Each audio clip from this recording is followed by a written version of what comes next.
Jaganmohan Reddy RTC బస్సులో ప్రయాణికులు ఇబ్బందులు పెడుతూ ఈరోజు 2 బుల్లెట్ ప్రూఫ్లు బస్సులు 2 హెలికాప్టర్లు గవర్నమెంట్ దగ్గర తీసుకున్నారు. దానిపై నా అభిప్రాయం ఏంటి? ఒకటి, ప్రజాధనాన్ని నీళ్ళలా తాగడంలో జగన్మోహన్ రెడ్డి చాలా పెద్ద ఎక్స్పర్ట్. ఎందుకంటే 500 కోట్ల ప్రజాధనంతో రుషికొండ గుండు కొట్టి తానుండడానికి ఒక ప్యాలెస్ కట్టుకున్నాడు. ఈరోజు అదే కాకుండా రాష్ట్రంలో తాను వెళ్ళేటప్పుడు పరదాలు కట్టుకునేదానికి కొన్ని 100 కోట్లు ఖర్చు పెట్టాడు. అదేవిధంగా తన సొంత పేపర్కి యాడ్లు ఇచ్చుకోవడం కోసం కొన్ని 1000 కోట్లు ఖర్చు పెట్టాడు ఈ జగన్మోహన్ రెడ్డి గారు.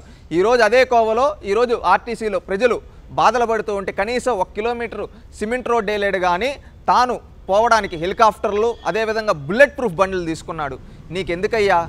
ప్రభుత్వం సెక్యూరిటీ కల్పించేదానికి సమ్ లిమిట్స్లో చేస్తుంది, నువ్వు దానికి మించి అతి ఎందుకు? ఇతను ఈ గతంలో ఏం చేశాడు?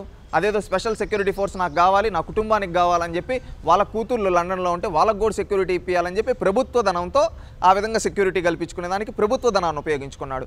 మళ్ళీ ఆయన ఇంటికి ఏమన్నా కిటికీలకి దీనికి దానికి అని చెప్పి ప్రభుత్వ ధనాన్ని ఉపయోగిస్తూ ఉన్నాడు. ఇంకేంటంటే ఆయన 1 కిలోమీటర్ నుంచి 1 కిలోమీటర్ దానికి కూడా ఈ కార్లో వెళ్ళిపోవచ్చు ఒక అరగంటలో అనుకుంటే అలాంటి దానికి కూడా హెలికాప్టర్లు ఉపయోగిస్తూ ఉన్నాడు. అంటే ప్రజాధనాన్ని నీళ్లులా తాగేస్తున్నాడు ఈ జగన్మోహన్ రెడ్డి. ఇది ఒకటే కాదండి, ఎన్నో సందర్భాల్లో అనేక విధాలుగా ప్రజాధనాన్ని ఏ విధంగా లూటీ చేయాలంటే జగన్మోహన్ రెడ్డిని తెలిసినంతగా బహుశా ఎవరికి తెలియదు అనుకుంటా, ఆ విధంగా లూటీ చేశాడు. ఎన్ని విధాలుగా ఉంటే అన్ని విధాలుగా ప్రజాధనాన్ని దోచుకు తింటూ ఉన్నాడు.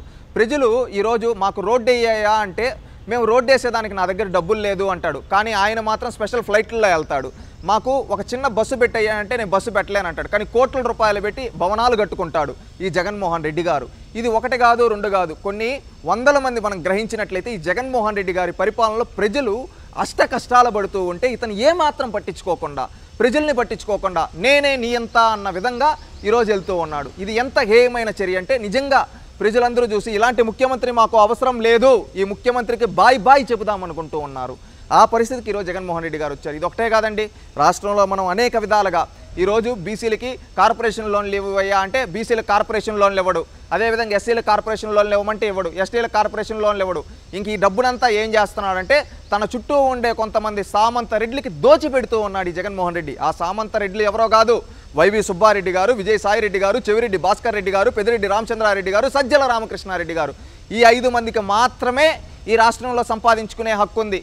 ఏ పేదవాడు బాగుపడేది జగన్మోహన్ రెడ్డి గారికి ఇష్టంలా. ఎందుకంటే పేదవాడు బాగుపడితే, పేదవాడు తన సొంత కాళ్ళపై నిలబడితే తానుకు రాజకీయ భవిష్యత్తు ఉండదని భావించి ఈరోజు పెత్తందారులకి మాత్రమే పదవులు అంటగడుతూ ఉన్నాడు. ఒకప్పుడు బడుగు బలహీన వర్గాలకి చంద్రబాబు నాయుడు గారు రాజ్యాధికారం కల్పిస్తే ఈ జగన్మోహన్ రెడ్డి తన చుట్టూ ఉన్న పెత్తందారులకు రాజ్యాధికారం ఇస్తున్నాడు. తన చుట్టూ ఉన్న రెడ్ల కోసం రాష్ట్రాన్ని 5 ముక్కలుగా విడదీశాడు. ఒక్కొక్క జోన్ని ఒక్కొక్క రెడ్డికి ఇచ్చి వాళ్ళ చేత పెత్తనం జలాయిస్తూ ఉన్నాడు. అంటే ఇక్కడ ఏంటి, జగన్మోహన్ రెడ్డి గారి కుల అహంకారం కనిపిస్తూ ఉంది. బడుగు బలహీన వర్గాలు ఎదగకూడదు, వీళ్ళని అనగదొక్కాలని కసి కనిపిస్తూ ఉంది జగన్మోహన్ రెడ్డి గారు. దీనికంటే ఇంకేమైనా ఘోరమైన ఉంటుందా? ఎందుకంటే రాష్ట్రంలో ప్రజలందరూ ఈరోజు చైతన్యవంతులు అవ్వాలి. ఎందుకంటే ఈ జగన్మోహన్ రెడ్డి అనే వ్యక్తి ముఖ్యమంత్రిగా ఉంటే రేపటి మన తరానికి ఉద్యోగాలు ఉండవు, అదేవిధంగా చేసుకోవడానికి పనులు ఉండవు, రైతులకి గిట్టుబాటు ధర ఉండదు, అదేవిధంగా మహిళలకు రక్షణ ఉండదు, యువత పక్క రాష్ట్రాలకు వలస వెళ్లాల్సి వస్తుంది, అదేవిధంగా రాష్ట్రానికి పరిశ్రమలు రావు. దీనన్నిటికీ పరిష్కారం ఏంటంటే ఓటు అనే వజ్రాయుధంతో ఈ జగన్మోహన్ రెడ్డి గారిని గద్దె దించగలిగితే ఆ రోజు మన రాష్ట్రానికి నిజమైన స్వాతంత్రం వస్తుంది. ఆ రోజు మన రాష్ట్రంలో వాళ్ళంతా బాగుపడతారు. తప్పకుండా రేపు రానున్న రోజుల్లో మన రాష్ట్రం మళ్ళీ అభివృద్ధి దిశగా దూసుకుపోతుంది.